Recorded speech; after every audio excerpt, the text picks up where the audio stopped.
As soon as I take office, I will ask the Secretary of Defense and the Joint Chiefs of Staff and my security advisors to give me a plan so that we can begin withdrawing troops within 60 days. Some people say, well, why don't we just start immediately? Well, the problem is, I have no confidence in the planning of the Bush administration.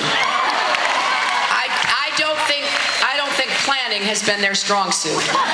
And so last spring, I began asking the Secretary of Defense to tell us, what have you done to prepare to bring our sons and daughters home? They didn't want to tell me. We went back and forth. They finally gave us information. It was not satisfactory. So we've got to do this in the right way, because it's not only how we bring our troops home and our equipment along those dangerous roads that are still being bombed, where we are still, as of today, losing our young men and women.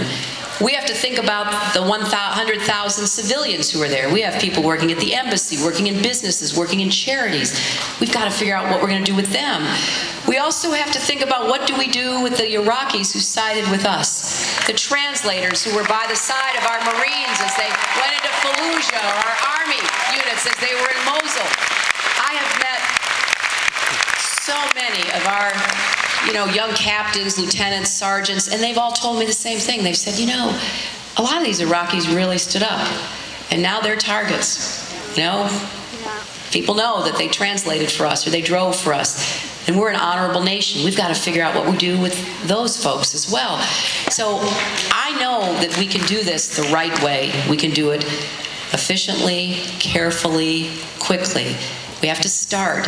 We can bring home 1 to 2 brigades a month. And as we're bringing our troops home, we have to say to the Iraqis, George Bush's blank check is no longer valid. You have to start making the decisions that only you can make for your future, about what you want for your country and your